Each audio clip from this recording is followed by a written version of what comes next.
after cutting Alquad and Muhammad, the Chicago Bears have started what's called cap casualty season, meaning that we could see a lot of veteran players with higher contracts cut here in the next couple of weeks. We're going to talk about that. We're also going to talk about what veteran edge rushers the Chicago Bears could go after. We're going to get into all that and more right after this. You are now tuned in to Chicago Bears Central, your number one place for all Chicago Bears news and content. All right, Bears fans. So the Chicago Bears, as we talked about on yesterday's live with all three of us, C-Dub and Bobby and myself, all on the live, so make sure you guys go and check that out. We talked about Alquad and Muhammad being cut and the fact that the Bears did save $4 million on his salary, which pushes their salary cap back up to over $100 million.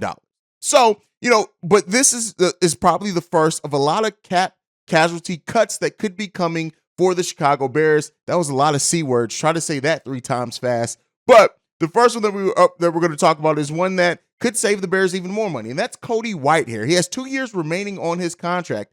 If he's kept, he's going to be a cap hit of $14.1 million. If he's cut as a pre-June 1st cut, it's going to save the Bears $4.2 million. He's going to be $83 million in dead money. Now, if he's cut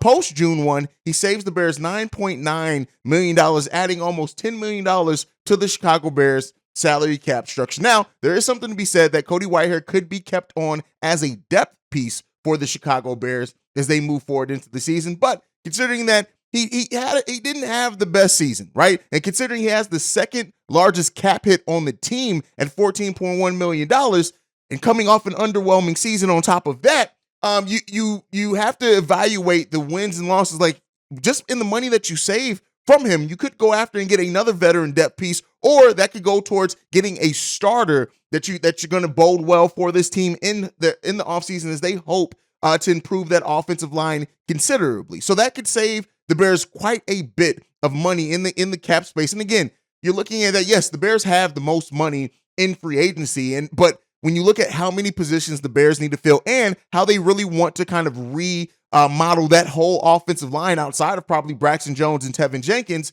every little bit helps. And when you cut and you're saving that amount of money, you can very well get another starter for that level. Now, the next one up, who could be a cap casualty cut, is, again, say that 3 times fast, is Lucas Patrick, offensive lineman, another one.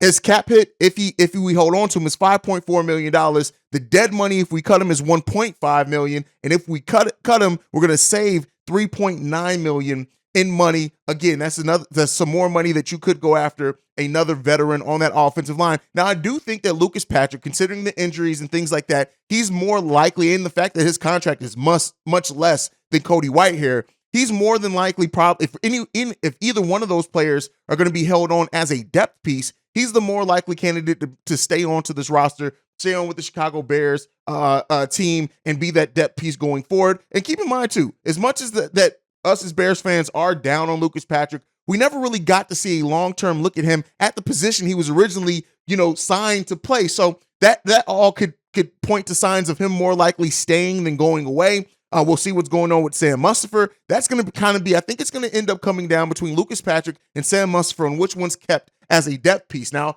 as Bears fans, we all know we're all over Sam Mustipher. So my pick there would be Lucas Patrick, but that is something to look out for. And he could be a very good reserve for the Chicago Bears if he's healthy and that hand situation is completely healed up. So I think that he may be likely to stay on this roster, but he could potentially be cut as well. Next up, that's defensive tackle Justin Jones. Now, we know that the Chicago Bears, they had one of the worst pass rushes in football, basketball. Pass rushes in basketball, that's different. Pass rushes in football last season. And so the cap hit that he would be if we kept him is $7.4 million. He's a $2.5 million in dead money if we cut him, but we save $4.9 million if we go ahead and cut him. Now, there's something to be said about, retaining him. There is a chance that we do retain him again as a depth piece. He was already a backup plan himself. We went after him after the Larry Ogunjobi thing fell through, and we got out of that contract. He did lead the Bears in tackles for a loss last season, and he was second in QB hits. So those things could be looked at. Again, the cap hit isn't too bad. But, I don't think that it's going to be an immediate cut if we do cut him, but it could be an avenue that we look at if we need a little bit more money. If we need some things like that he could be hit But again, I'm looking at him, especially as a depth piece, can offer some very big upside for the Chicago Bears. So let me know what you guys think. Out of those three players, who do you think is more likely to stay on the roster? Let me know all that down below. Next topic before we end the show today is veteran edge rushers that the Chicago Bears could go after. And I have two specific ones here. And so we're going to talk first about Yannick Ngakwe. And I know I'm probably murdering that name. I be murdering names. I apologize. This is a guy, again, a veteran from the Indianapolis Colts, who we know our head coach has some history with, so he could be looked at to kind of come in and replace Al-Quadin Muhammad in that area.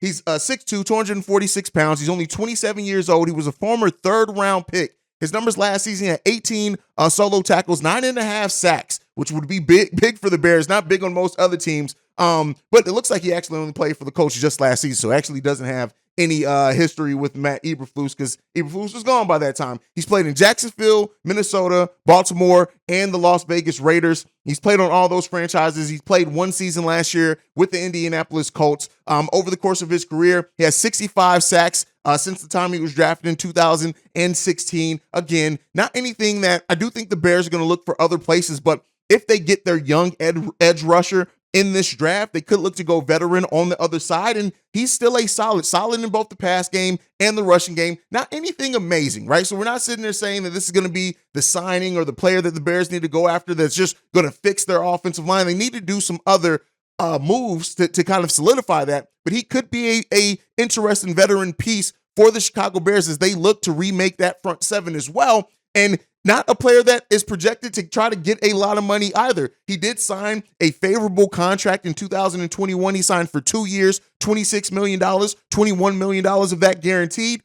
Again, that's not a terrible contract, and he's probably looking to do something similar in that deal area this offseason, and the Chicago Bears could take a look at him. Next one up, Marcus Davenport. Now, Marcus Davenport had his career best season in 2021. He played with the New Orleans Saints last season. He's 26 years old, 6'6", 265 pounds. Now, he's coming off a season that wasn't the best. Now, after his career year in 2021 that saw him get 23 solo tackles and 9 sacks, he followed that up last year in 2022 with only 16 solo tackles and only a half a sack. So there is something to be said there that, hey, maybe it's not, it's not all sunshine and rainbows there, but especially considering what the Bears do in the other positions. This is all really hinging on what the Bears decide to do in the draft. And because the free agent comes first, if the Bears go after a player of the level of Marcus Davenport, which they may even wait till after the draft to do, but if we see them go after him early in free agency, that can point towards what their methodology is going to be in the draft. Keep in mind, we still have Travis Gibson, Dominique Robinson here as depth pieces who showed that their best times in the Chicago Bears uniform were playing as depth players off the bench. They didn't necessarily look the best once they got in that starting lineup, but Marcus Davenport could be another one that the Bears could potentially take a look at. Not necessarily saying that they will for sure, but it is a player that they could take a look at and decide to go after. Now, some other free agents outside of the edge that the Bears could take a look at that I do want to mention here on the show. These are veteran signings that the Bears could take a look at, and that's guard Ben Powers, offensive guard, strong on the as much help as we need on that offensive line. He's definitely could be looked at as something that we can go at to. He's going to be more reasonable. If we do cut Cody Whitehair, he could easily replace that piece on that offensive line. So he's definitely somebody that the Bears, I think, should take a look at. We're going to look at another one too. Ethan Pokic. I think that's how you pronounce his name, from the Cleveland Browns. He's a center. Again, if we decide to move on from Lucas Patrick and we don't give him another chance with the injuries and things that he had last season, this is another solid offensive lineman piece that could come in and help the Bears considerably on that offensive line as they really need to reshape that offensive line overall. We've already talked about Orlando Brown, who's the next one up on the list with the Kansas City Chiefs.